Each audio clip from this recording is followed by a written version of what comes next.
Journey to Truth podcast is brought to you by Omnia Radiation Balancer. Omnia Radiation Balancer is a device that protects against the microwave radiation that we're bombarded with every day from the cell phone towers, Wi-Fi routers, smart meters, all of it.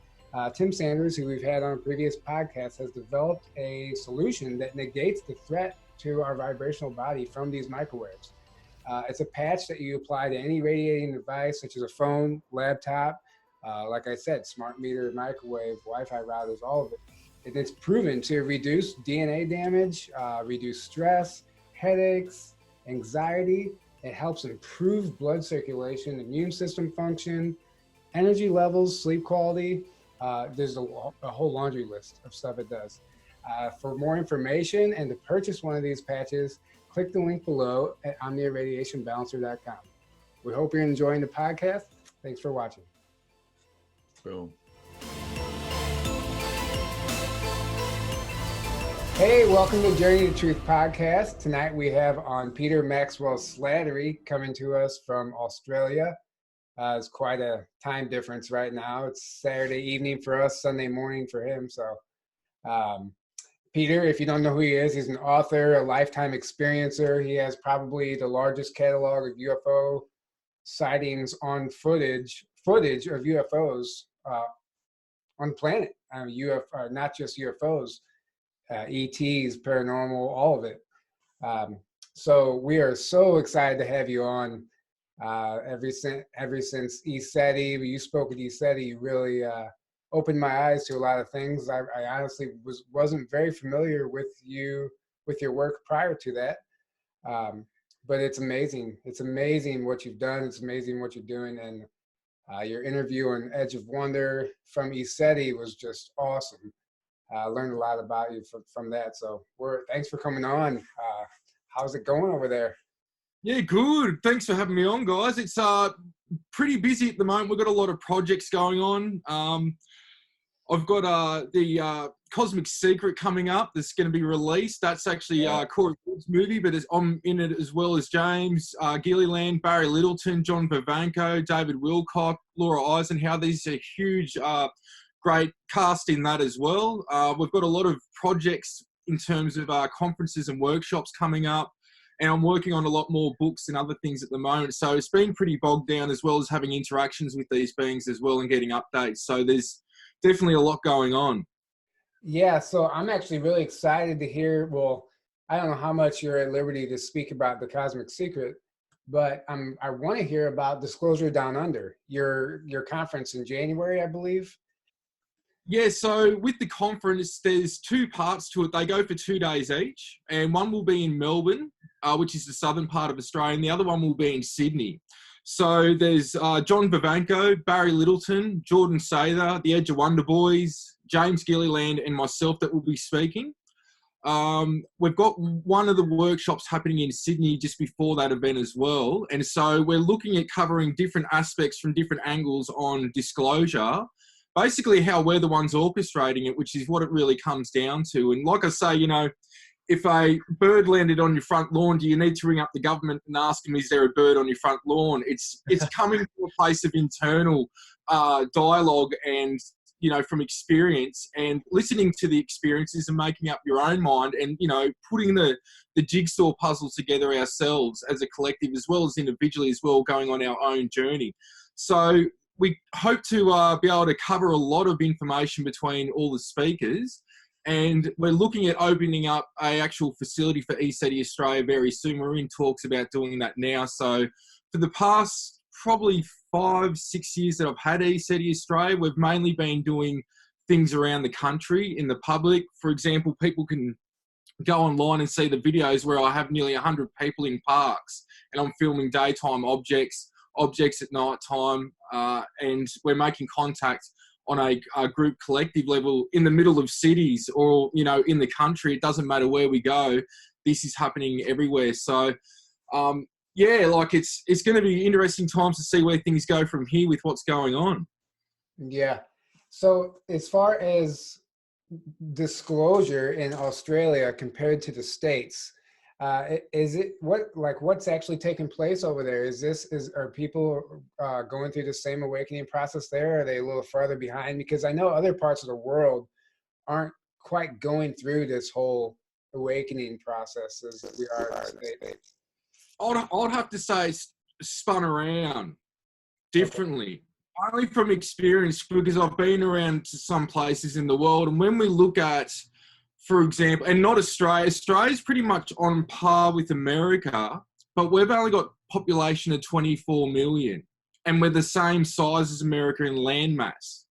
So when you look at that, where things happen a little bit slower, but I'd say that a lot of the population is open to it. But when we look at countries like, let's say, Mexico, let's say Japan, let's say Indonesia, Asia, a lot of these places, they've already passed a UFOs are real. They're already up to what's behind them. And so that shocked me when I started doing a lot of stuff with Terza Millennia TV, which is a Mexican TV show, Jaime Maussan's group.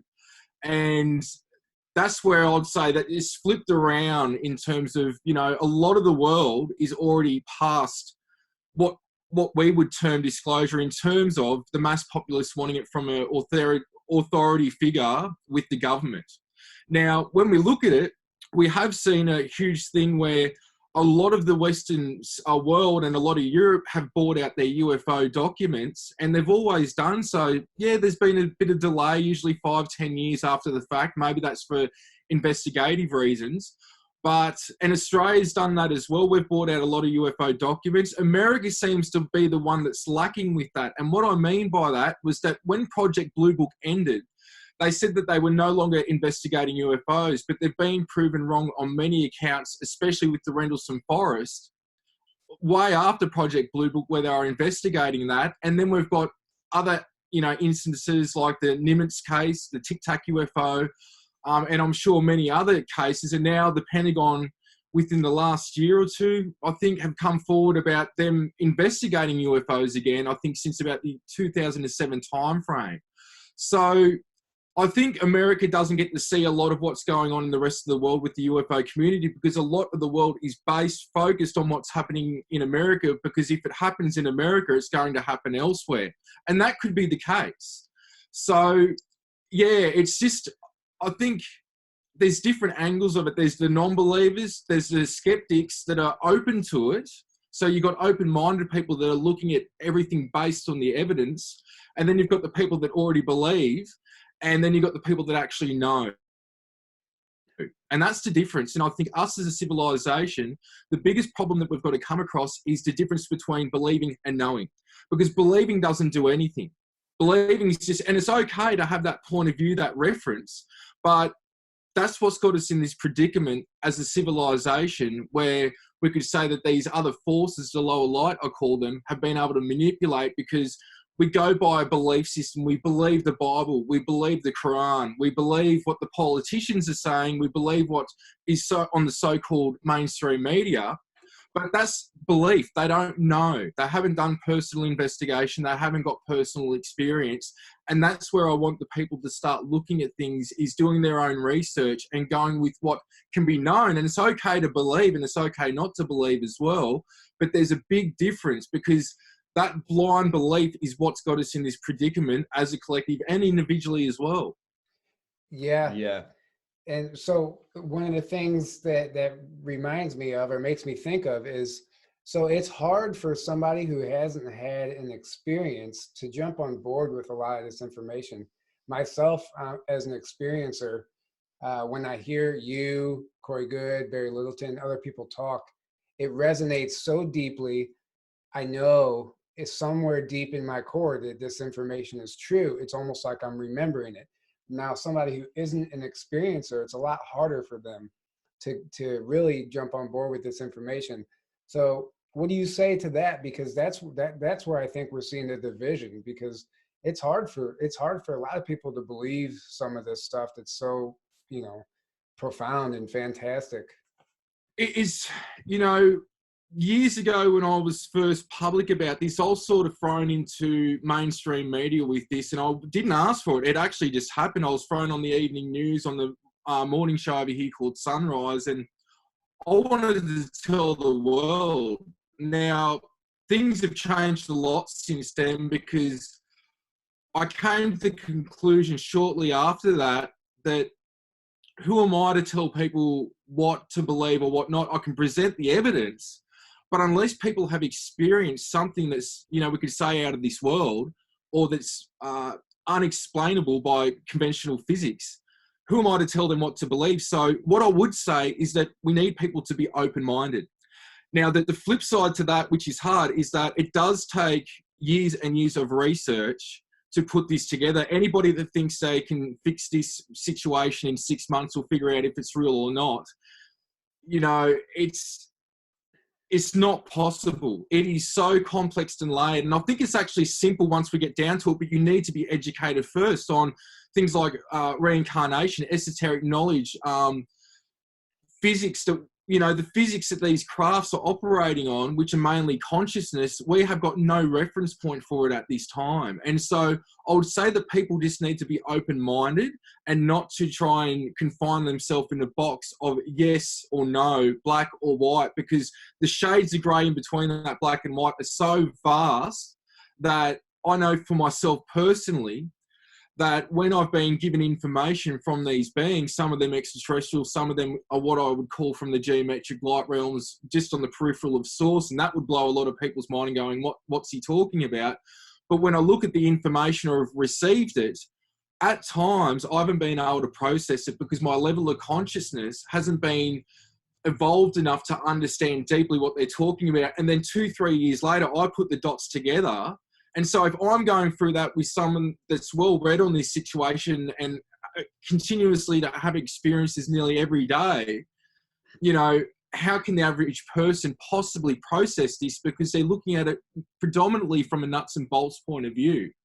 And this is where some of it is, but a large majority of it isn't. And that which is could be connected to the SSP program, or, you know, just exotic technology that we're working on ourselves. Some of it could even be beings living beside us. So there's this huge, you know, when you get into this, I guess, this realm of this field, you could start off with UFOs. Soon that leads to ghost and paranormal activity. Then it leads to near-death experiences, past life reincarnation. It just goes on and on and on. And that's the rabbit hole that we all go down, I guess. Yeah. No, that was beautifully put, by the way. Yeah. It's just, I agree with you as far as being open-minded and all that stuff, but we still have the people who are like, I want the evidence, I want facts, I want the proof, you know. That's where you're saying we just need to get to a level of knowing, because we're never going to have the evidence that people are looking for, or it is already out there. Like, I know you have physical evidence, you have probably all the evidence somebody could want. But the problem with that also is that you can so easily fake a photograph or a video. You can show somebody the most authentic picture or video of an extraterrestrial walking down the sidewalk, let's just say, and no one would believe it because it's so easy to make a realistic video of that happening. So that's not going to do it for us anymore. It isn't. Like, I've got metal crystal samples. I've got soil samples from landing. I've got over 300 witnesses that have been present in my presence, individually or groups at a time in my own home, that have seen this stuff, let alone thousands at the Skywatchers. And if that's not enough, it's for some people, it's just not enough no matter what. Even with the scientific data that can be retrieved from the evidence that I've got, we could in some sense say that I've got more evidence to prove my case than what people do that the biblical texts are real. In a court of law, that you have to see the Bible.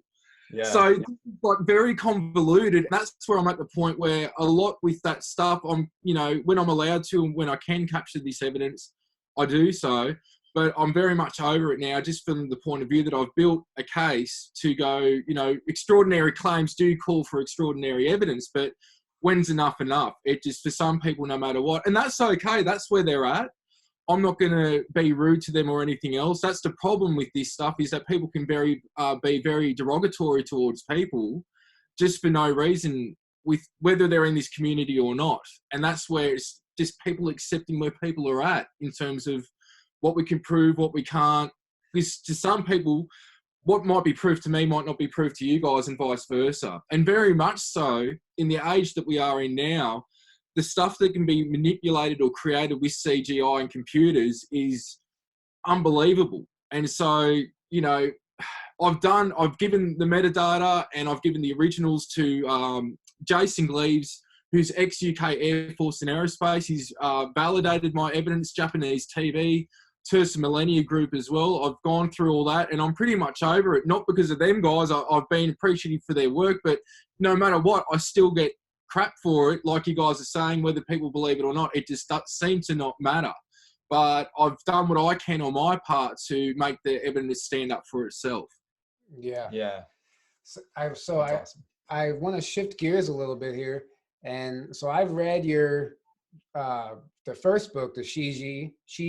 Is that how you say it? Shiji? Yeah, Shiji. Yep. So I read the first one. I'm in the middle of the second one right now.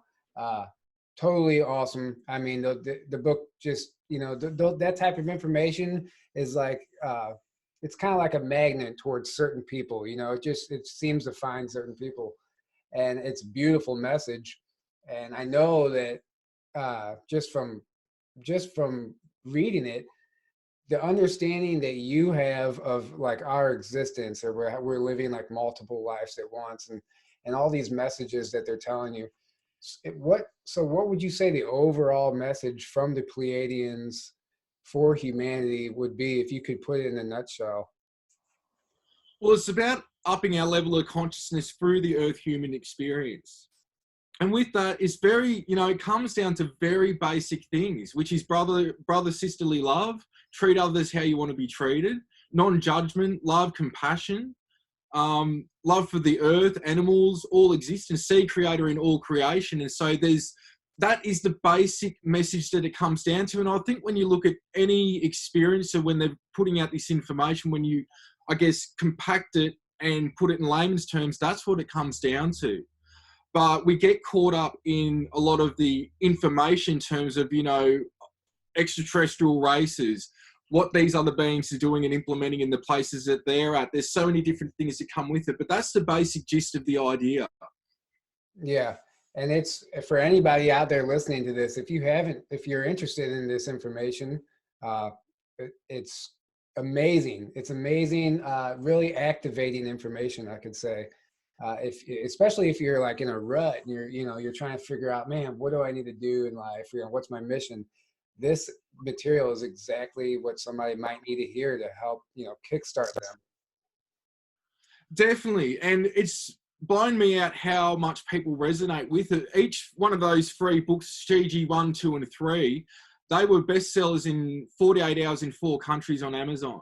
And it just blew me away because I didn't expect it to do what it's done. And I see a lot of people getting activated through reading the text and the material, in terms of whether it's looking at other research or going down other avenues, or things making sense that they've experienced and gone through, because it's so complex when we look at our existence, how we're all one consciousness interacting with itself, how layered it is, that I think those books have put it in very simple terms for complex ideas to be absorbable.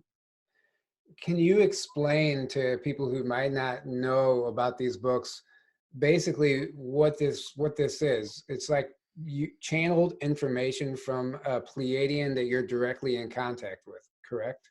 Yes. So Shiji is a being from the Pleiades that I started interacting with around the age of 7, unbeknownst to me until later on in life, because I started getting this female voice talking to me, telling me things that were going to happen, things of that nature. And later on, I started to have physical interactions with her. And I still do today, on and off, depending on the circumstances. So basically, it got to the point where one day I just got intuitive information to sit down and start writing. And all of a sudden, within, I think it was 9 days, the first book was done through an hour each day, doing each chapter. And the information is not just from her. It is from beings that are also in Orion, Sirius, what I call the geometric light realm, so angelic type beings, beings from the star nations in general, and most of all the Elohim, which she's an offshoot from. And the information goes into how we're all an offshoot, our highest expression, our God self. If you can imagine my body as God, and each microscopic cell in it would be the Elohim, and we divide off from that and go fractal through the planes and dimensions to experience many realms and forms of existences at the same time. And so she goes into the creation process, sort of the history of humanity in the earth and how we've got into the situation that we're in and who's orchestrating what behind the scenes. And also the war in the third book she goes into, which is the war on thought, the war on consciousness right now, and how these negative entities are actually helping us in a way outside the box to where they can no longer affect us. So like Albert Einstein said, you can't solve a problem with the same level of consciousness that created. Therefore, we basically have to rise our consciousness. And if we see what these beings are doing, the lower light, the archons and the artificial intelligence and those that are part of that network, it is basically raising us through the love frequency to rise above what's going on to where it uplifts our consciousness individually and as a collective. And the information also goes into how there is an ascension process. There is solar flash material that coincidentally I talked to Corey about that sort of matched up with him. And there's been a lot of commonalities with his material, Barry, James Gilliland and others that later has blown my mind to sort of go, all right, I'm not the only one just getting this information, because a lot of the time I try not to look at other people's research or experiences just because I just want to know what I know and, process what I know. Though I do a bit of research and things, but it's usually after the fact from an experience or information that's given to me to see if there's anything to corroborate it or to, validate coming times and things of that nature. Well, yeah, and it is essential to have somebody or to know that there are other people that are experiencing the same stuff, because we have to find our tribe, because if you are just going through all this stuff on your own, you might go crazy if you think you're the only one. So if you find like-minded people, it really helps keep your sanity. Yeah, definitely. And I've got a lot of love and compassion for people that are waking up and going through this. I was actually alone for about 10 years in an apartment going through this. I lost friends, family thought I was nuts. I actually lost jobs because of this, all because it was all plastered over television. I didn't think and know of the implications. So I know whether people are in the spotlight or not, I know that these are very hard and trying times, but they've got to know that they will pull through. There's a reason for this. It's usually the waking up part is the hardest, because people even watching this wanting to go, I want to have an experience. And I believe that everyone's an experiencer, but people waking up, my message to you is be careful what you wish for, because when it happens, every single facet of your life changes, and it can be very hard for the first few years, because basically it's like going to the military. You're going to be broken down, and it's going to seem like, people have suicidal tendencies and thoughts. They want to lock themselves up, depression, anxiety. What happens from all that is that you build yourself back up, because everything that we know has to be questioned once you wake up. Everything about, history, religion, politics. It's a very hard time. So people just need to know that they can pull through this, but it's definitely hard times when waking up. Yeah. Yeah, I went through that. My awakening happened in 2012, about 7 years ago. And I grew up in a Christian family, like a very Christian family. And I was for the first 25 years of my life. And something triggered me to start questioning my own beliefs and to just start doing my own research and looking into things. And basically something triggered that, and I just wanted the truth no matter what, no matter where it led me. And I basically went down every rabbit hole I possibly could. And that's what led me to UFOs and E.T.s and then spiritual information and all kinds of conspiracy stuff. And I had a lot of belief systems that I realized very quickly weren't my own. They were just handed to me and I adopted them. And that's what a lot of people on the planet, so many people have these belief systems that their identity is tied in with, like, it becomes a part of you and your identity. And that's why it's so hard for people to accept things outside of that and to get beyond that, because it feels like it's attacking them, or it's like it's like a personal attack. Yeah. Or anything outside of that, it's like that you want to immediately discount because you're uncomfortable with it, or you haven't you're not open-minded enough to accept information outside of a belief system when you have it that integrated. And when you have an awakening, that just gets blown to pieces, and then you have to deal with all that and process that. And it was really hard for me at first. Like I felt like it felt like a death, so to speak. And like an emotional death is the best way I can put it. That's true. That's like the best way I can describe it. And then I kind of felt like lost for a little period. Like I didn't have any kind of foundation to my life. Like I was just floating, but I knew there was something. I knew there was some kind of intelligence order to all of life, because I'm like, I know this is not all an accident. That's the one thing I still knew for sure. And I started coming across a lot of spiritual information, and then realizing we're not alone in the universe, and there's beings all over the universe, and life is abundant. It's not just on this one planet. That wouldn't make any sense. And that was the most comforting thing to me, to know that, like, oh, life is everywhere, and this one life is not all there is. And exactly, you keep existing beyond this one incarnation. This is just one incarnation. Yeah. So and you've actually had an experience where you've been shown the whole universe and basically a dodecahedron, or I forgot how you explained it. It was fascinating though. I'll try to, every time I explain this, I hope I do the best job, because it's hard to put in human terms. And it was actually, I got to the point where I got on the peripheral of this universe and saw the other universes, and I actually had to stop. It was too mind-blowing. But what happened was, it started out as seeing everything on, we could even say maybe a subatomic particle level, even beyond, of, I started out with like plants and grass and things like that, and they were all made up of these microscopic dodecahedrons that had a purple hue to the outline, but they were transparent. And then it zoomed out, and I was shown the Earth and the Moon and everything in our solar system made up of these dodecahedrons. Then I was shown the Milky Way galaxy, other galaxies made up of these dodecahedrons. Everything was sort of within each other or overlapped.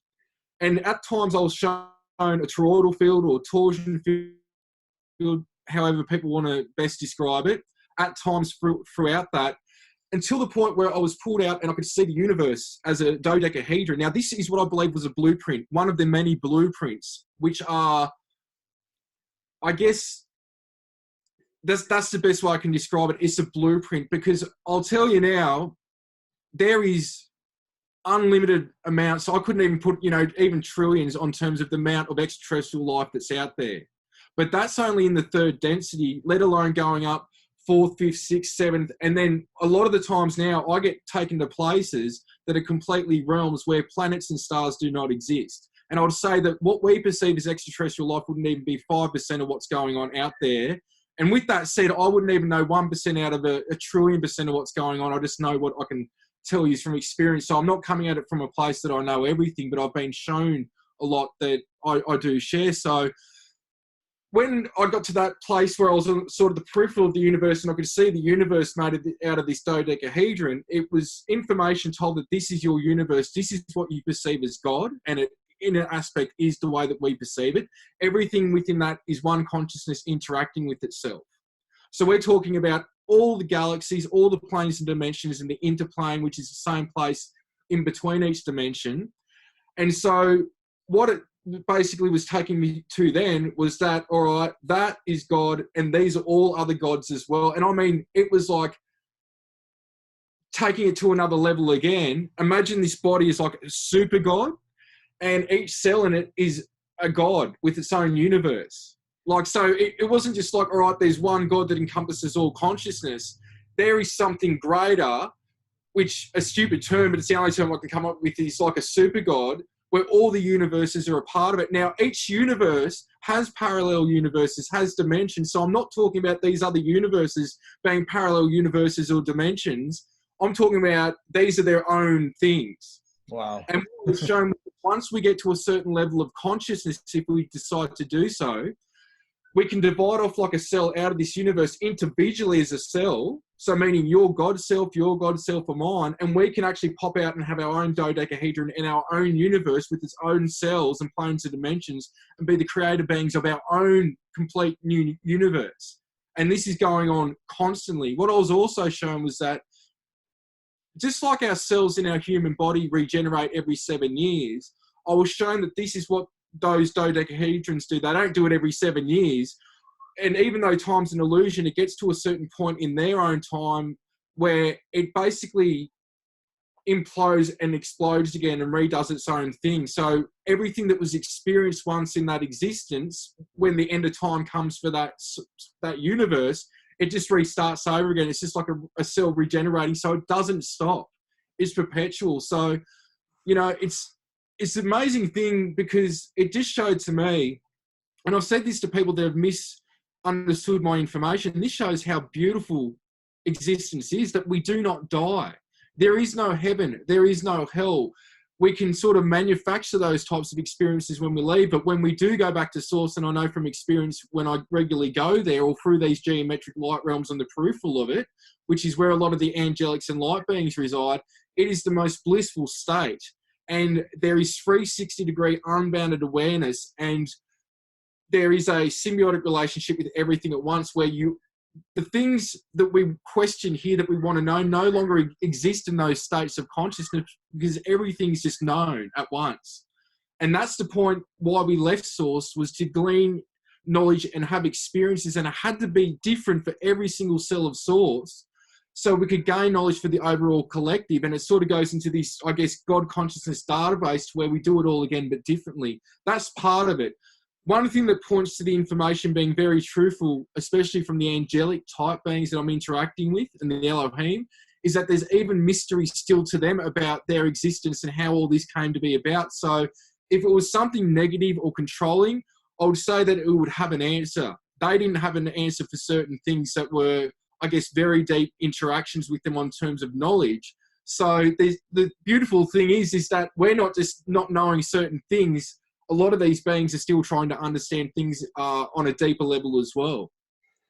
So it would take a lifetime of experiences to even begin to comprehend what you just explained and be able to process it. Because what you just explained with the universe and the dodecahedrons and just being infinite and so vast, I don't think that in our 3D bodies and in this 3D reality, we can't, I don't think we have it in us to comprehend the vastness of it. And to even begin to get close to where you're talking about it would take a lifetime of experiences and contact, because you've been groomed, you know, your whole life to have this deep understanding, and which is beautiful. And, you know, anybody who's going through this awakening kind of, we're all understanding this information slowly. But I just think that the vastness of it is it's so infinite, we can't really quite comprehend that yet. Well, I think that's true when we look at things from the Earth human experience, but from my own personal experience and knowledge from the beings as well, and I'll say beings, which encompasses transdimensional, extra-dimensional, you know, extraterrestrials, everything. But what I know is that in between each lives, we actually know it all. In that state where we're not incarnated, where we are connected to, we could say, that unified field, we know all this anyway. So the thing is that right now, if you can imagine a basketball with the little area where you put the pin in to fill up the basketball, the best way I can describe it is that is all three of us and everyone watching this, this is our pinpoint of awareness right now. If you think about it, where we're anchored into the human body computer and we're actually out there, we're not in this, we're actually connected to it. And right now, how we're perceiving things, experiencing things, even us talking now, it's with the pinpoint of awareness of that 360-degree unbounded awareness. And in that state is where we actually know it all. It's when we come in that information shown to me and revealed to me is that, how can I put this? A lot of us can't be blown wide open or know a lot and slowly have to understand it. Part of it's got to do with integrating the information, but also if we went from point A to point Z in terms of evolution here, we would screw things up. It has to be like part of a process of the collective and individual as well. That's why we can't know everything when we incarnate. I've got a lot of past life memories and knowledge as well, which are really same life, because reincarnation exists, but it doesn't at the same time, because when we look at things linear, it's true. And I'm saying that it is true, but the point where it's not is that what's been shown to me is that we are living so many different lives at the exact same time, though that's an illusion, that it takes that out of the equation. So the way I can describe this is sort of like the octopus effect, I call it. There's the head of the octopus, and then you've got the tentacles coming off. Now, each one of them could be living and experiencing a different existence at the exact same time. This is multidimensional mind I'm talking about. So when we're linear, it's very hard to perceive. Now, one of these lives could come off, and it could basically achieve ascension, and it could split itself up into another heap of lives, experience lives. This is where things are fractal in nature. And so this is where the information I've got can be very complex, and it's, you know, for people to do what they want with. But this is where it's like there's so much happening, because once you get to the God self, the Elohim self, all those cells are connected and everything's one consciousness interacting with itself. So, you know, what do you do with this? You know, these are sort of the things reconnecting with it, I think about, and I connect to those states of consciousness at night and in the morning and evening and afternoon every day through my practices. But what do you do with it? It's... Yeah. Well, you do exactly what you're doing. You do your best to explain it to people out there who are listening, because everyone who does listen to this, some part of them is going to be activated by this information, and that's what you do with it. You're doing exactly what you're supposed to do. In my opinion. Yeah. Well, that's the thing. It's quite life altering when you're going through these things as well, because you start to see the illusion for what it is. It's one thing to know, you know, we've got people like Elon Musk and all these scientists thinking that this is like a stimulated reality. And in some forms it actually is. Everything's like a part of the whole. But not in the way that they think it is. Not in the way they think it is. Not in the way think there's some kind of supercomputer somewhere else generating like a hologram, like a computer, like we think of a computer generating like a hologram. Yeah, and somehow our consciousness is like connected to that, but it's not. That's not the no. Well, in one instance, what's happening is, and it's not the case, but there is parts that can have some truth to it, is from the information revealed to me, the fallen Elohim, which became the Archon network, which overshadow reptilians, Dracos, we could say parasitic thought forms, those that are in service to self. When they first fell and they wanted to stay here, they did create a multidimensional technology that mainly uses satellites, meaning moons, planets, and these things send out frequencies, and it's basically over time spread it out like a virus over the entire, not the entire universe, but parts of the universe, and they're all intersected to where we can't see the reality for what it is. And so there is an artificial intelligence that in some way is manipulating what this reality is meant to be to block us off from what's really going on. And this has been going on for a very long time. It reached our neck of the woods, I'm not sure how long ago, but I'd say we're going back millions and millions of years, because I know that the Lyrians had been around for a while, but the Lyrians started coming to Earth about 20 plus million years ago. And the first example of the Elohim coming into existence there was long before that. Because what happens is, as each planetary body or place, once it's got evolved to a certain point to where it can contain life or hold life, what first happens is that the Elohim divide off from the blueprint and they manifest in the physical form, and they were nor male nor female originally. And so this is where there's a lot of information on the creation story, but the creation story is fractal. It's happening when places are right to have life on them. And it's not just a Milky Way galaxy, it's going way, way back. And I've interacted with beings that are there's no time reference for how old they are. One of them's actually still in 3D existence, but he can go multidimensional. And this being I call the wise one, and he looks very similar to E.T. from the movie E.T., but with black eyes, a lot darker. He basically looks like he's got no mouth as well. And that being's job was basically to incarnate once, and that's it. He will never die until Source basically absorbs itself back in and redoes it again. And so the vast amounts of life out there and existences and what we perceive as our reality through, I guess, the manipulation of the artificial intelligence is just vast, and it just keeps going on and on. The wise one that you just were talking about, the ET looking one, it almost sounds like the description of him almost sounds like that that footage you have where he leans in from the side and then you could see him blink a couple times, and it almost, to me, that's what it looked like. That's what it reminded me of. Is that being? Yeah, well, that's similar to what that being looks like. That now, the being that I'm talking about, the wise one, now resides in Orion. He's outlived his star system. The oldest beings that I know of, if we take the Elohim and the angelics, Metatron, Michael, all those out of the equation because they all work in sync, would be this type of being mixed in with, I'd say, certain types of insectoids. That they're that ancient and old, that they're wise, they're so wise that what we see as indifferences, good or bad, they're surpassed, that their level of consciousness is just absolutely amazing. But yeah, no, it's pretty much similar description with that video. Yeah, but there's actually two other brown races in Orion. They're greys, but they're brown. And one of them actually looks like Roger the alien from American Dad. And he's brown. There's actually a group collective consciousness of them. They're individual as well, so they've actually got a consciousness. They're not robotic. And then there's smaller ones as well that are a little bit stockier and different in nature as well. So there's so much life out there. It's absolutely unbelievable.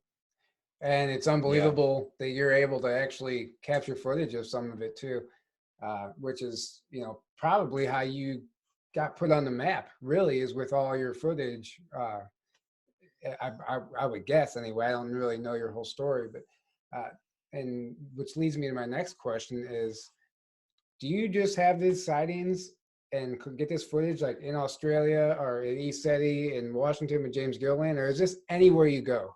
Anywhere I go. So it wouldn't matter if Mexico, Bali, America, here. It just doesn't matter where I go. This phenomena and experiences continue to happen. I think some of it's tapping into naturally what's in those areas. Sometimes you've got inner earth beings or beings that reside outside of our frequency in certain areas.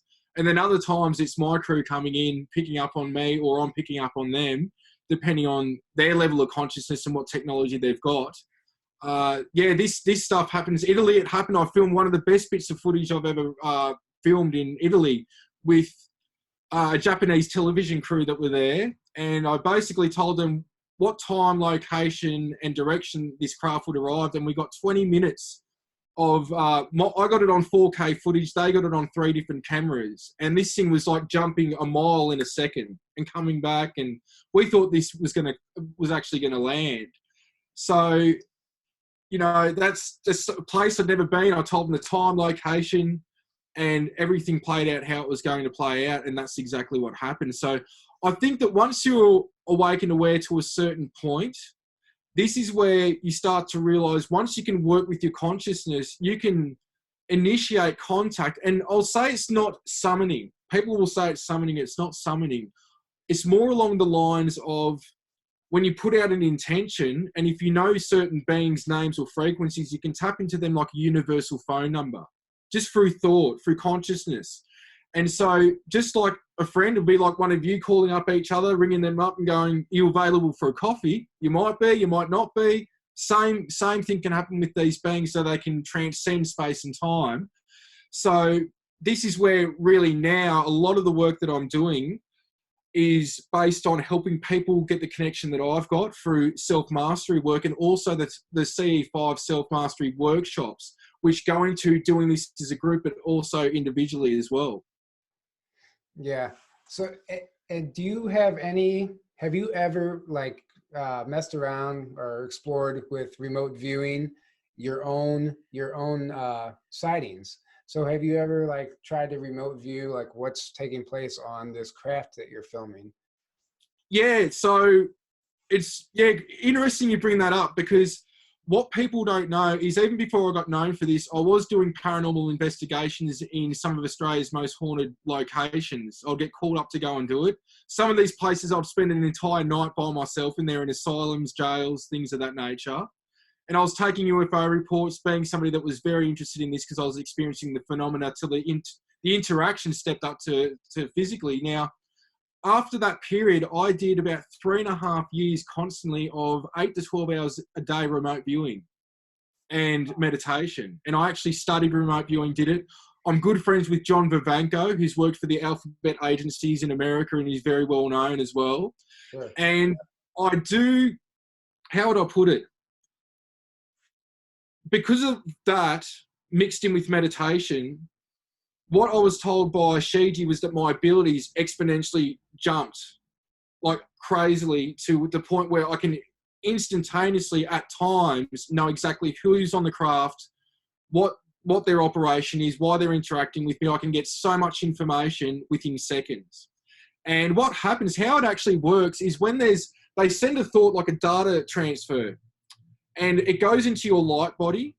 Now, the problem is that sometimes some of the information will come 10 minutes, an hour later, or even more, but remote viewing, usually you're getting points straight away.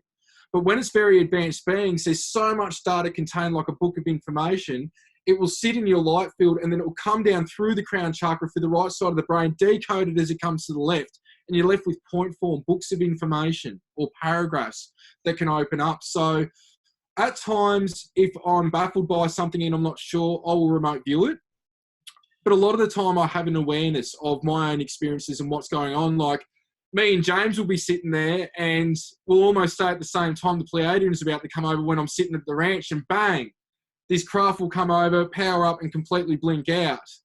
Or one will say it before the other, but we're getting the exact same information at the same time. Or I can do this with John Vivanco and other experiences.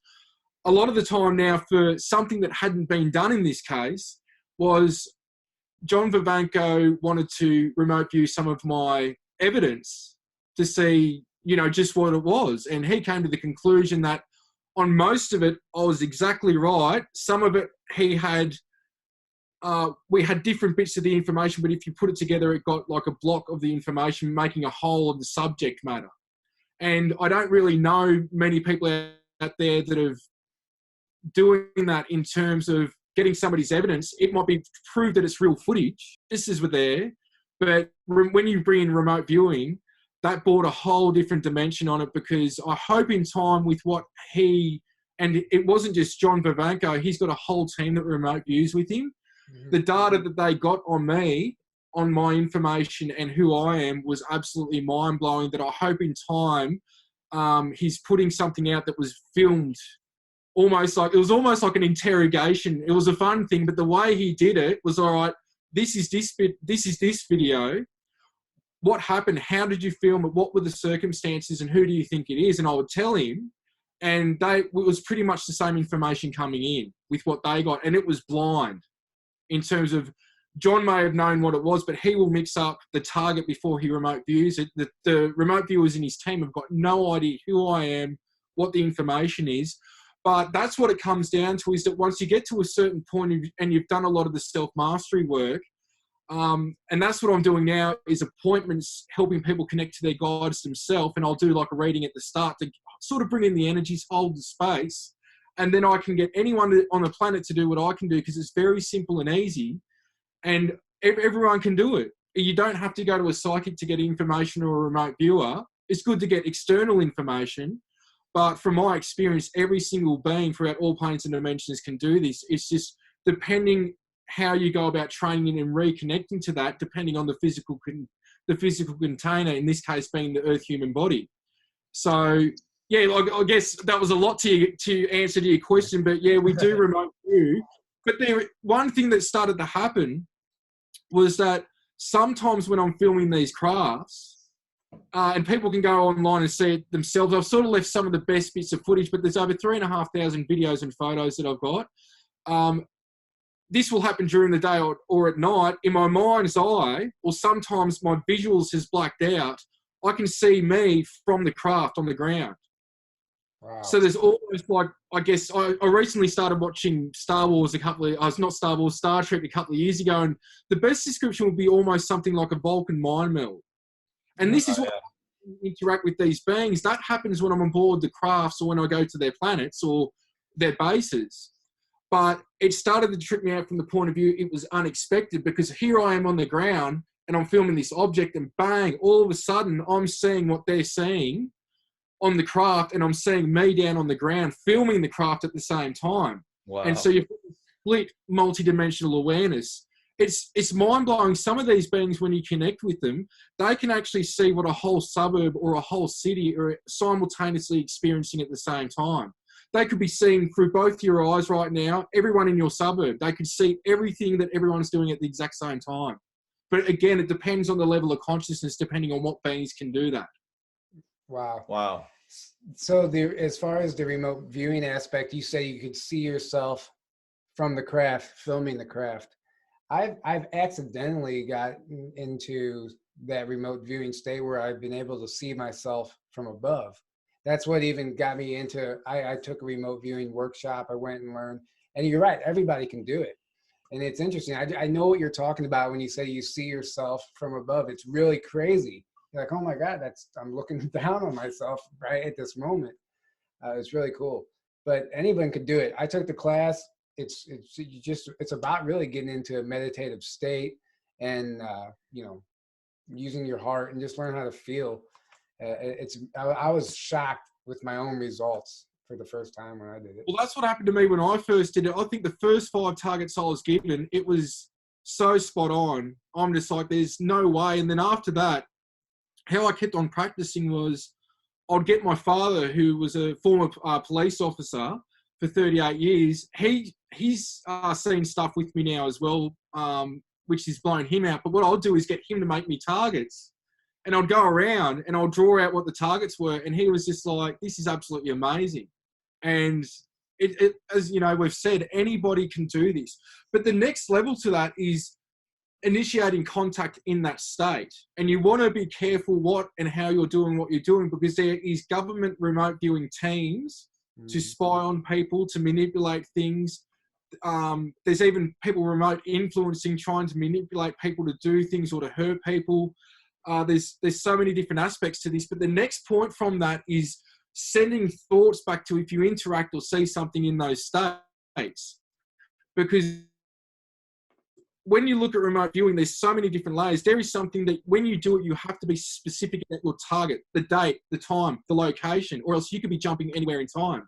But sometimes when you do it, if there's something there and it's aware of you, by sending thoughts, you can communicate with that being as well, just like I do on the crafts or here in my home or wherever I am. That's the next level, because remote viewing, you'll get to a certain point where you won't even need to do the protocol anymore. Mm-hmm. And all the top professional remote viewers, when they use the protocol, it's only for television or show or for teaching people. You'll get to a point, if you keep up remote viewing, that you will be doing it in a way that you do it, and it will be 10 times faster and more effective. But at the moment, when people start out a few years into it, they're really just exercising those abilities that we all have until they realize, damn, I'm starting to do it without the protocol, which is, amazing once that starts to happen. Yeah. I've also heard that you don't really want to try and remote view like a government facility, like say Area 51 or even like Pine Gap in Australia, because they have their own remote viewing team, the Pentagon, or they have their own security against remote viewers. Essentially, they know when somebody's trying to remote view that location, and they can pinpoint your location if you're remote viewing. Or they have like blocks up too that like keep you from remote viewing certain areas.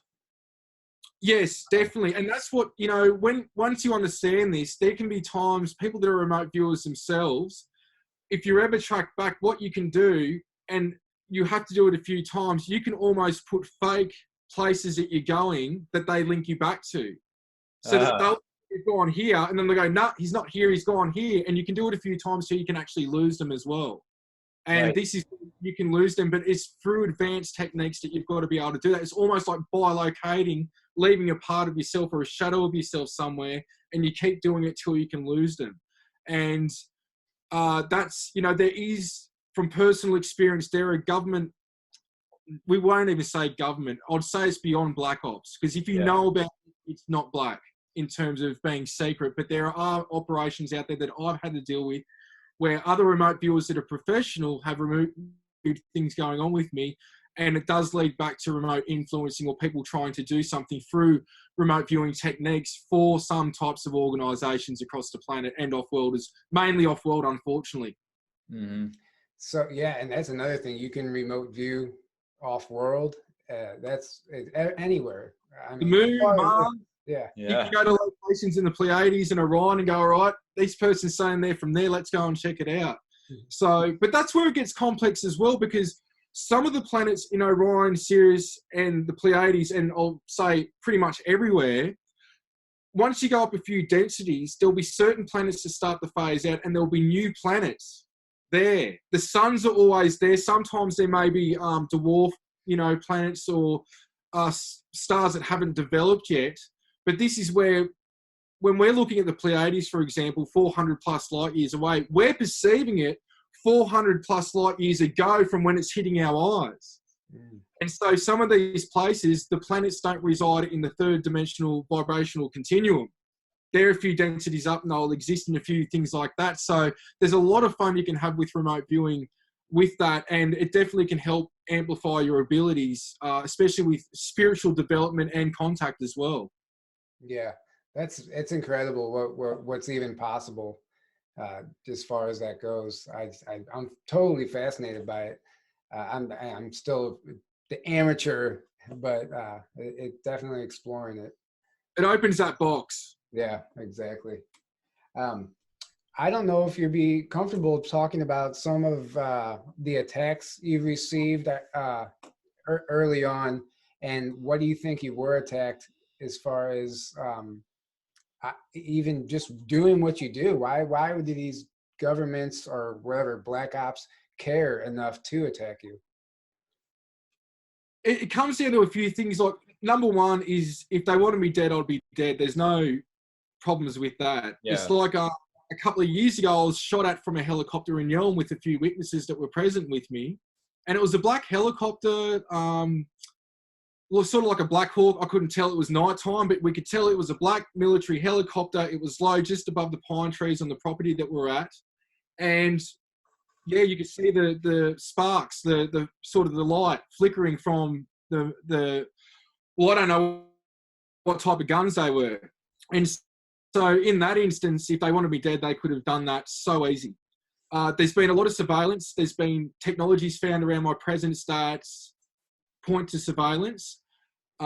Strange cars following, strange phone calls, threats, you name it. But like I say, the thing is, with my background in history, and I've been open about it, I have been around a lot of gangs and things, and I was in the record industry for many years. I was a rap artist and did 17 albums. There's about 5 of them available at the moment on Spotify and things like that. And I actually knew a lot of the big names in those communities in Australia. And so I'm one that, if you want to put up a fight, I will go for it. And now I would protect myself and my family even then to the death. But back then, in my younger days, you could even hear it in my rap, I was sort of a lot more angry and things like that, where these days I'm completely the opposite. But in terms of why I'm saying that is because I'm somebody not to screw with if somebody tried to do that. And it's not an ego thing. It's, you want to come at me, well, we're going to go at it.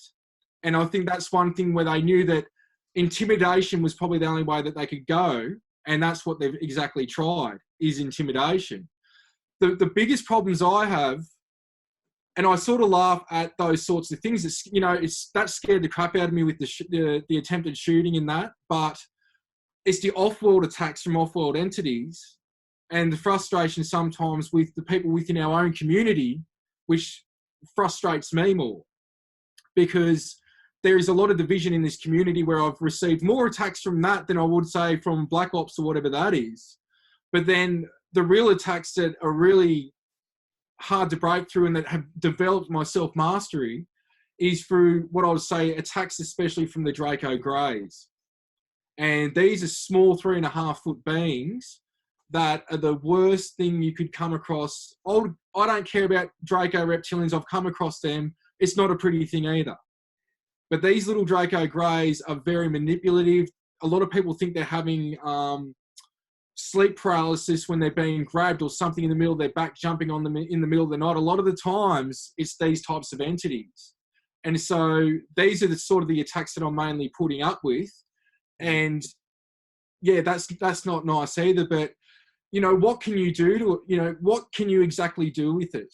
That's the point from all this, is that, you know, James Gilliland, one of my best friends, he's got the E.T.s Ranch and I've got E.T.s Australia because we've been working together.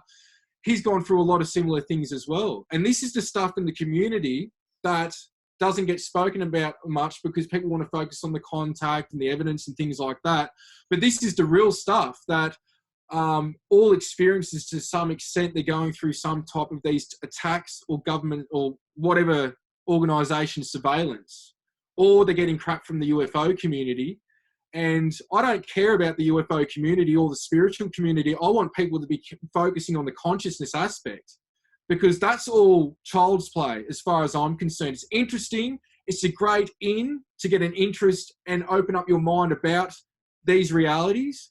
But once you're at a certain level to where you're just absolutely past all that and you see a lot of what's going on for what it is, that's where it all lies on, is self-mastery and spiritual development. And so we have, you know, if you look at it like this, guys, can you guys tell me how far we've come since Project Blue Book as a community worldwide in the revelations? The same theories Jacques Vallée and that Alan Hynek and all the old school researchers had, and not putting them down. Great work. I admire the work that they've done and how they've stood up for the community and what Alan Hynek did after Project Blue Book. But you tell me one conclusion that's new that they've come to, that community, the nuts and bolts ufologists, that's changed from then to now. It's the same theories, the same stuff. And nobody's listening to the experiences. And I'm not saying that people believe me. I don't want you guys to believe me. I don't want the community to believe me. That's the problem that I'm saying. We've got blind belief.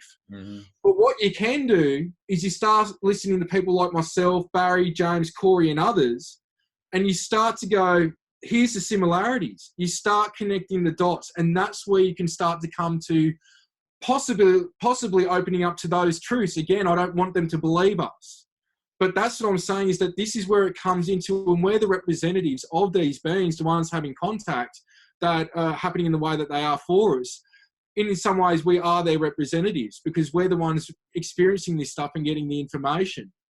And so a lot of what these secret space program, and I've had experiences with military, my lab and things like that, the technologies and the E.T.s they're interacting with are so low level. Their technology to us would look like magic, but on the scheme of the other beings that I'm interacting with, it's child's play. Like these beings go instantaneously think, and they're in their own Merkaba, and they break down to an electron and remanifest it in another electron anywhere in space and time through thought navigation, and they rebuild there. They don't have a craft. They can break down their physical or their light body, which is two and the same, as above, so below. They break down and bang, they're somewhere else. Yeah. And so this is the hard thing with me, is that the complexity and the advancement of the beings that I'm mainly interacting with are of that nature, which surpass when people are talking about little greys or beings from here or beings from there. Though I'm interacting with a lot of those types, these are the main types of beings I'm interacting with, which are highly evolved and advanced. They're swimming in the electrons. They know that everything's one consciousness. And so, you know, who's ready for that as well? Unless they're very well read up. Like Shiji said to me, those that are ready will come for this information. It's not for everyone. They can't absorb it if they're not read up, experienced, or open-minded. It's just not going to happen. Yeah. So it's mixed ball with, you know, everything that we're talking about in terms of the interactions and the off-world, I guess, harassment as well as what's going on here as well. Yeah. Yeah, definitely. And the whole thing with Shiji and the message, like I said earlier, that information is only meant for certain people. But what I find fascinating about it is this isn't new information. In the late 80s, the Bringers of the Dawn, I don't know if you're familiar with that book. I haven't read it, familiar with that. It was, I think, a lady by the name of Barbara Marciniak or something. Yeah. It's a Pleiadian message from the late 80s that is very similar information to what Shiji is channeling through you. This stuff isn't old information. I mean, it isn't new information. It's been around forever. And you know when something's true, when it comes, it's still there, it's still the same, it hasn't changed over all these years. And the fact that it was even around then blows my mind, because when I read that book, I was like, wow, like this could have been written last week. That's how relevant the information was. Well, there's a lot of us, like James Gilliland again, he was channeling Ezekiel in the 80s, best-selling books. He had Pleiadians and beings interacting with him like he still does. Same information. A lot of people say that my books are similar to the Seth material, and sort of like to the Law of One. But I work with the King of Australia, Ulukai Brendan Murray, King of the Raven Tribe, actually, and talking to him privately, they actually, he released information through James and I before a lot of the Aboriginals were allowed to know it, which is the meaning behind Uluru, the big rock in the middle of Australia, and the Olgas, the rocks around it. Yeah. And the information that I had resonated with him, and he basically told me the same information, which was there was a huge Pleiadian influence through Atlantis and Lemuria, which were offshoot colonies from Pleiades, when they time traveled back for the inception of Atlantis and Lemuria, and they sent that rock here to smash into the planet and terraform it for life to start then again. And before that, we had reptilian custodianship for a very short-lived term because they screwed up. They were given a go, but they screwed that up. And before that, going back 500,000 years, were the Lyrians here, which basically Pleiadians, Orion, Sirians, a lot of us have their genetics offshooted from that. But as I said, the Lyrians had been coming here since 20 million years ago, and there was a few civilizations before even they were coming here as well. So we see, why I'm saying that is not even just with the original people in Australia, the Aboriginals, we call them the original people. The Native Americans, I've talked to Clifford Mahudi and other Native Americans or original people in America that have spoken about the Pleiadian connection.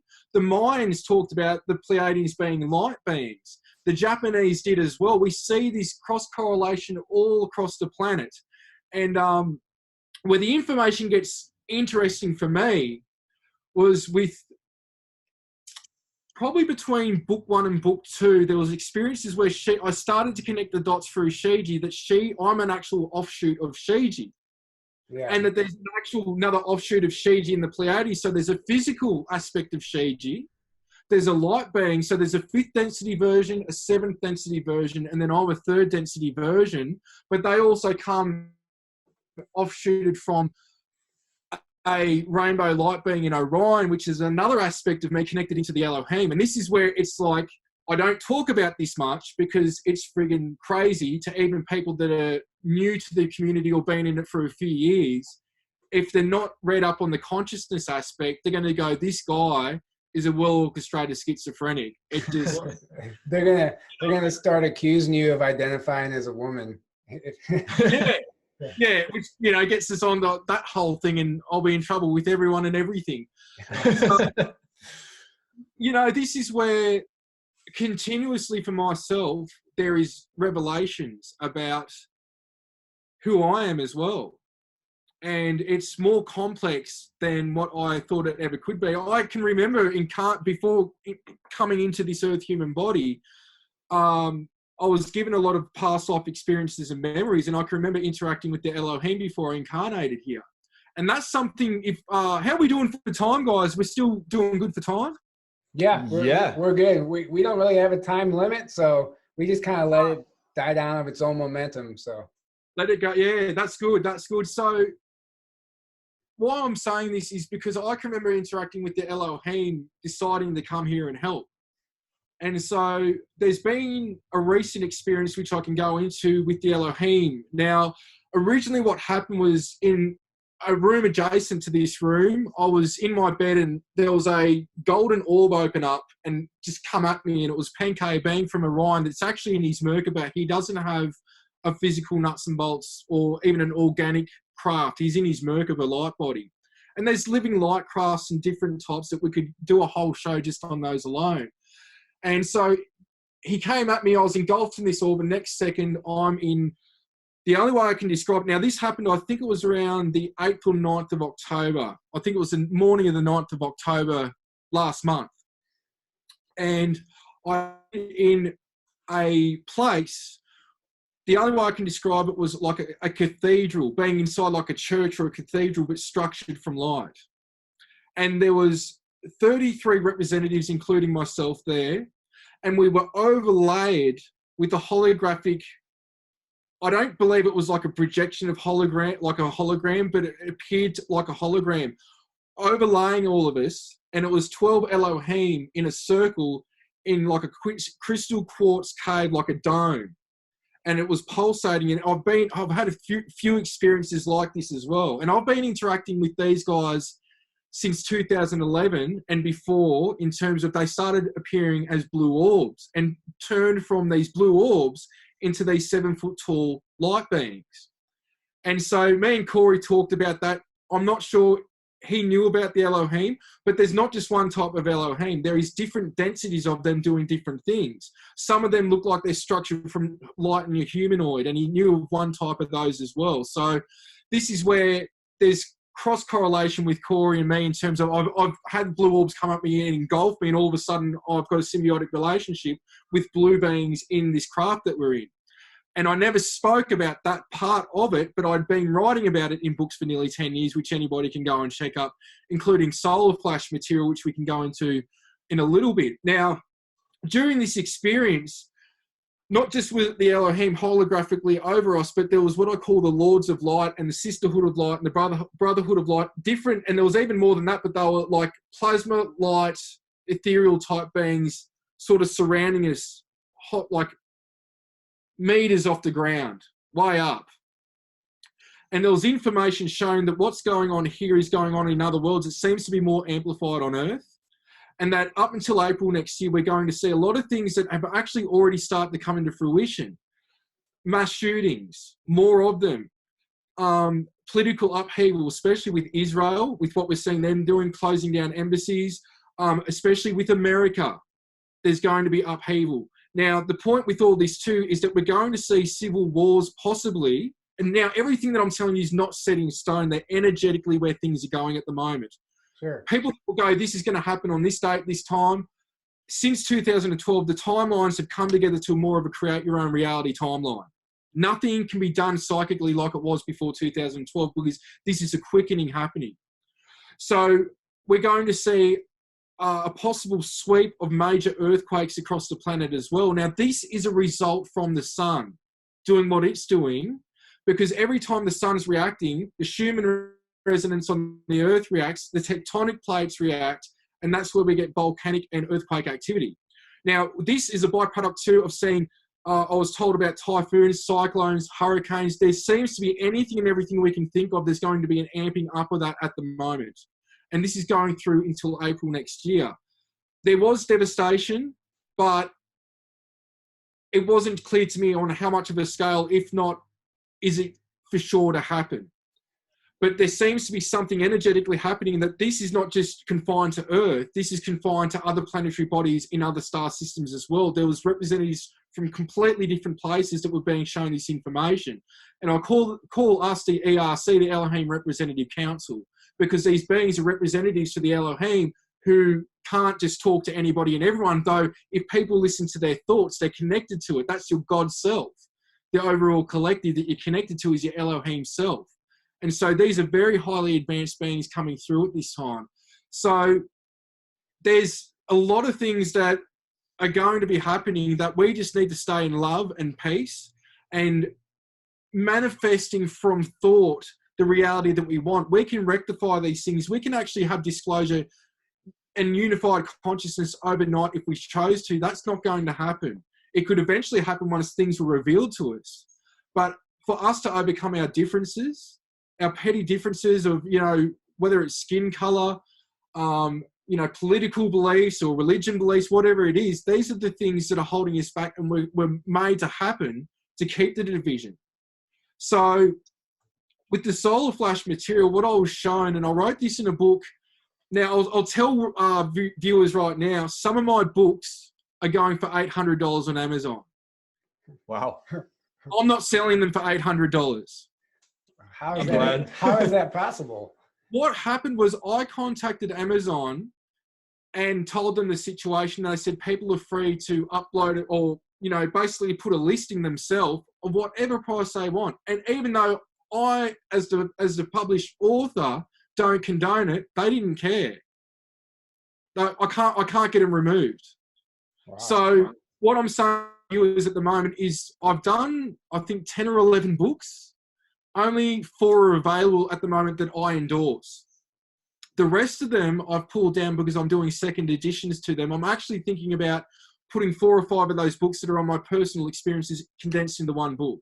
And if you go to my website and buy through my website with Amazon, Barnes & Noble and that, they are the proper prices, which is like $6 up to $20. So anybody seeing my books at ridiculous prices, do not get them. Eventually I'll have them out maybe in the next year for normal prices. But I wrote in Operation Starseed about, it was probably the first time maybe the Elohim holographically projected and manifested in my lounge room, and half of the lounge room turned into that crystal cave I was telling you about. And in front of me was holographic projections of who I am, who I'm working with, what beings I'm connected with, which beings are basically our opposing force, and what's going on. It doesn't explain everything, but up to that point it did for me. Now, it was explained to me through solar events that there was a lot of humans that died. And later Shiji mentioned the solar flash, and now recently she mentioned about a pulse coming from the sun hitting Earth and a frequency going back, and that there's an elevation of consciousness happening from that event. Now, from that time when they first originally showed it to me, there was a lot of Earth humans that did perish in that. But it was an ascension process, or they ended up going where they needed to. They hadn't evolved enough for ascension yet, but they incarnated somewhere else. Mm-hmm. The rest of the humans, a majority that were left on the surface, were picked up by Pleiadians and Orions in the future, coming back. And the rest of them went underground and over time turned into what we could call the grey aliens, connected to Zetas and Dracos as well, through genetic manipulations and through going into inner Earth through installations. And this has got nothing to do with the inner Earth beings. This is a whole different thing. And that some of those beings that went in, that turned into greys, eventually left Earth and put outposts out in other places, trying to rectify and come back and stop what had happened. So there is information that, looking back now, I'm going, geez, this is exactly what we've been hearing about, but I don't see this as a situation of all doom and gloom. Again, I wrote about this years ago. So there's people like Corey that correlate it. For me, that was a big thing talking to him, because I was like explaining some of this to him and we were back and forth. And there's other people that have been talking about the sun way before we have as well. And David Wilcock's got a lot of material on it. A lot of people, and now we're actually looking at evidence scientifically that what ended the last ice age was possibly a solar flash that hit Earth. And so it's nothing new. And this is a lot of the content that the Cosmic Secret is about, I believe. And what's interesting also is I just recently discovered that Nostradamus predicted this solar event 500 years ago, and he explains how we are taken to the stars, to certain star systems during the event, to basically certain people are, and then brought back afterwards. It's amazing that he predicted this. When you I had no idea of that. That's blowing me out. In the 1600s. Yeah, it's actually worth looking into. He explains that he explains it as we're taken up to. He uses all the astrological signs like Aquarius and Scorpio, and he said the humans will be taken up into the constellations during this event. And just I can go into it, but the fact that he predicted this 500 years ago was amazing. It blew my mind. I was like, wow, there's really something to this. Did he give a time frame at all? I don't know. I don't know, actually. He may have. And it's also in every ancient texts and religious texts, and that's what David Wilcock puts a lot of that together. And it's in the Bible, it's in the Quran, it's in the what's it called, Zoroastrian text, it's in it's in all of them. Ancient Greek, it's like it's in every ancient culture and ancient religion. In the text, there's always some version of the solar flash, and there's different terms used, but they're all describing a big blast from the sun, a big flash from the sun, as like the end of times thing that's going to happen. And it's never this doom and gloom thing described. It's always this like glorious rebirth thing. Yeah, like rebirth, like evolve, like we're all going to evolve from it, basically. And yeah, so it's not, this is not like, you know, this is not something just a few people are talking about and, oh, you know, whatever. When you start doing your research and looking in every area of everything, it's all over the place, and it all pretty much lines up as, and the interesting thing is when you start realizing this is part of a natural cycle. This is not just a random thing happening. And then you look at the evidence that shows this happens every 12,500 yeah, years. 12,500 right? years. Yeah. And there's different, yeah, and there's smaller cycles and then there's bigger cycles. And I believe right now we're at the culmination of like 3 different cycles. It's like all lining up right now. And so that's why we're getting like the big one. And we're overdue. So it's like, you know, it all lines up really well. Definitely nearby. Like one thing, I saw some of Wilcock's material somewhere. I came across it, and I've done some research on it.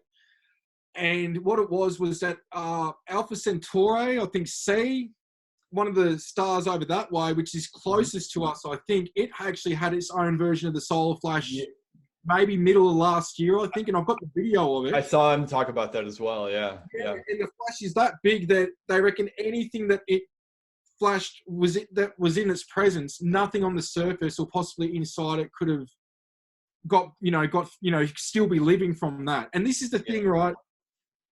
It's hard because I get a lot of people coming to me worried about this. Now, look, we've got to look at things from two perspectives. One is the Earth human perspective. You guys as friends, your families, kids, you know, there's going to be a lot of people possibly perish from this.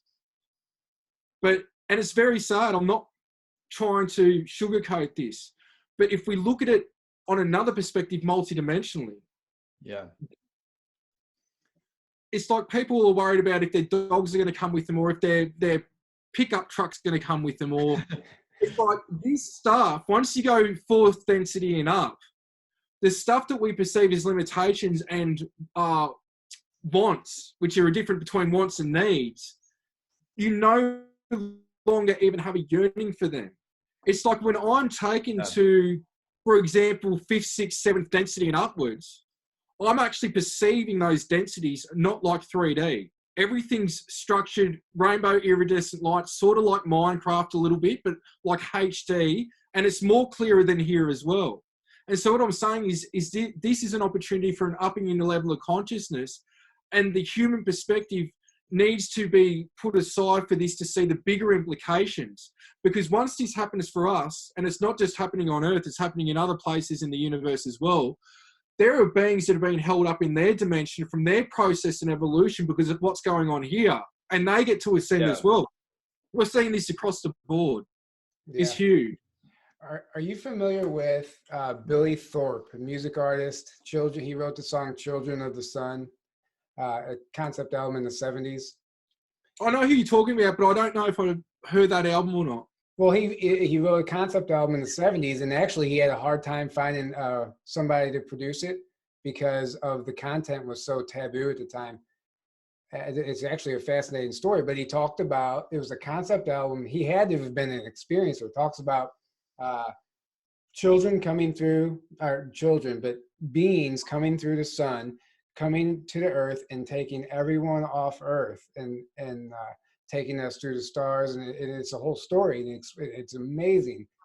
It's just another example of this information being around since the. Definitely. It's and this is the thing too, like Shiji, the seventh density version of her, is actually a gatekeeper of the star Merope and the Pleiades. All stars are portals. They're living entities as well, but they're also portals.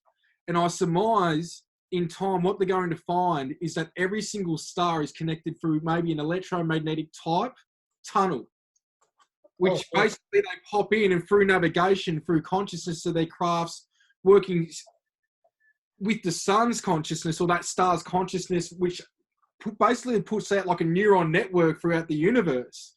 You can navigate. The thing with this, but, is if we look at it in third dimensional physics, we burn up.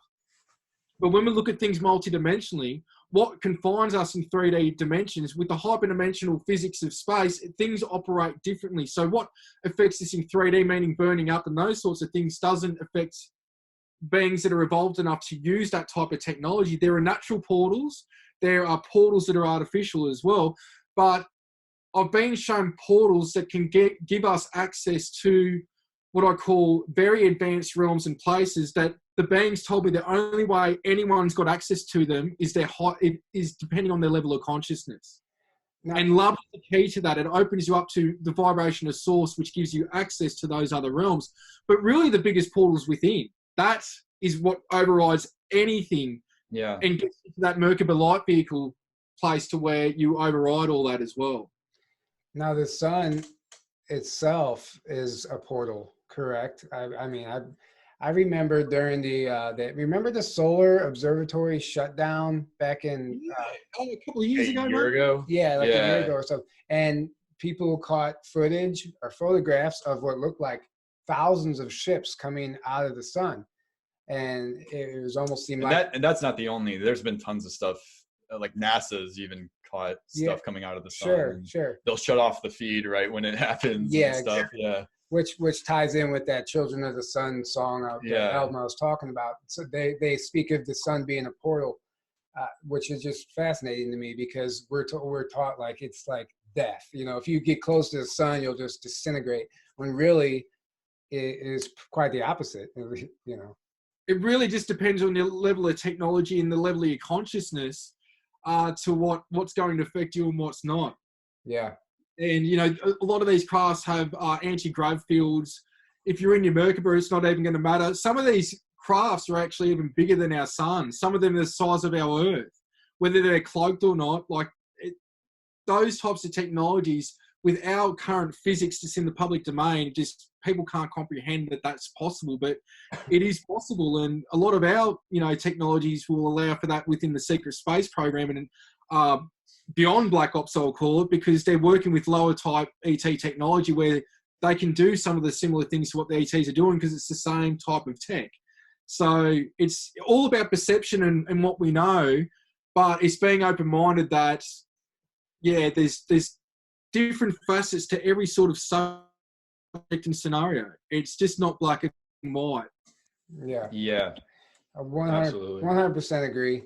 And you said, you know, we're going to see potentially earthquakes, you know, sweeping across the earth, which is interesting because we live right on the New Madrid Fault. And just within the last week, 5 days, I would say. Close to it, yeah. All over on the news, they're talking about that we're way overdue for an earthquake, why we should prepare for an earthquake. They're like putting it, it's almost like they know something, they're putting it into our consciousness, like we might want to be prepared for something. Definitely. And you'll see it's usually there's a spate of things that happen at the same time or following on like a domino effect, a chain reaction. Usually something to do with the sun, the earth reacting, and that can go into volcanic earthquake activity, which then goes into cyclones, hurricanes, typhoons. There's been fires that were shown to me as well. We're now seeing that in Australia. We've got major fires in Australia at the moment on the East Coast, and also in America, in California. I think they're still going as well. Oh, yeah. There's so many different floods as well. Like every single thing is connected. There's this, you know, I guess chain reaction of cause and effect going on with all this. And I think the areas to sort of watch out for would be, of course, America on the West Coast, Japan, Italy, Indonesia, those types of places, and New Zealand as well. Australia's pretty safe. We don't get earthquakes. We get earth tremors. Every now and then we might get something hardcore, but we're on one tectonic plate. Yeah. So if you get all of America on one plate, but it is surmised by some people that if the plate between New Zealand and Australia shifted, basically the whole east coast will be wiped out from a massive tsunami because it's just one massive plate. But you know, it's not to be worried about these things going on. Like, of course, if you're out of the cities, you're in a better situation. Because, like I say to anybody, try to probably be about 3 days, 4 days at least of having backup things if you needed them. Because usually after that, if it's doable again, everything's going to be back up and running. Where if you're in a city, you know, so much potential stuff can happen from riots and everything like that. But especially with the solar flash, I don't think it exactly matters where you go. Like, there might be some places in the earth, if it's far enough in, I don't know, if it could reduce the amount of effect of what it could do to the body. But as far as I'm concerned, I don't think anyone is safe anywhere. And it all comes down to your level of consciousness and your heart to what's going to be the byproduct for you individually from that. And I don't think it's anything to worry about. It's just, even what I was shown with some of the Earth humans turning into greys, I was told that doesn't happen anymore, but it still does on another timeline. And the Elohim was showing to me, along with Shiji, that because of my linear thinking, I can't perceive that outcome properly. And I'm like, well, how much bloody linear can I get? Then I'm multidimensional half of the time, but still to understand some of these concepts and ideas from their point of view, looking down at me, interacting with me, because I guess, you know, there's still that what we perceive as limitation being human. Because what they have told me is that we're the most advanced beings that exist, not just in the 3D realm, but any realm. And it's up to us to wake up to that ability, because we're actually a conglomerate we're like a super race in the 3D realm, a conglomerate of so many different genetics that our abilities, we can actually do things that even the angelics and Elohim cannot do. They told me that personally.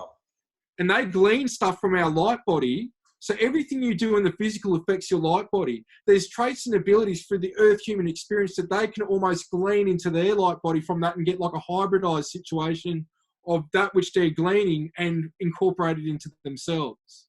Yeah. And so we've got abilities that I don't think we've got an idea about, but I think it's more hardcore than what we can perceive at this time with what they were showing me with what we're actually capable of. Oh, yeah. Well, Peter, I would love to keep talking. We could talk forever, but I think it is about time to wrap this up.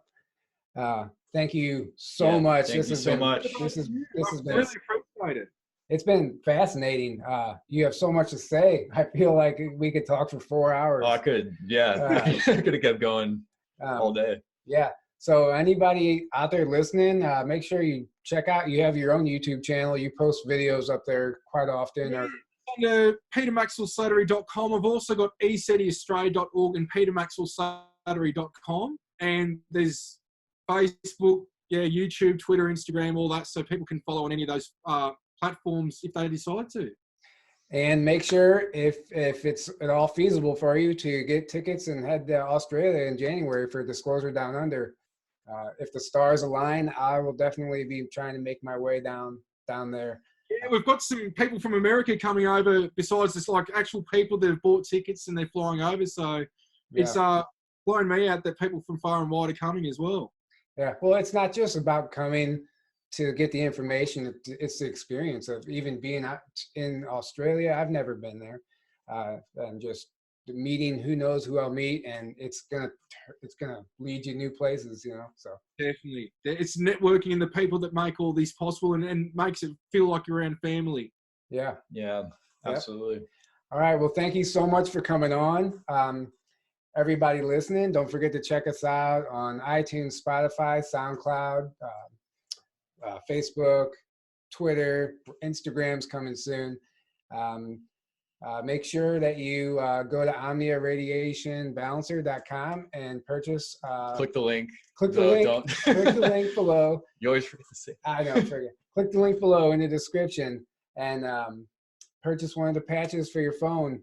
We need to protect ourselves from that harmful EMF frequencies, or EMF radiation, EMF, Wi-Fi. Yeah, absolutely. So thank you for listening. Thank you for coming on, Peter. We'll have to do this again. Definitely looking forward to everything you have coming up and the Cosmic Secret. Everybody, make sure you pre-order that. It comes out on the 19th, and it'll be talking about the solar flash. So thanks for listening, and good night, everybody. Good night, everyone.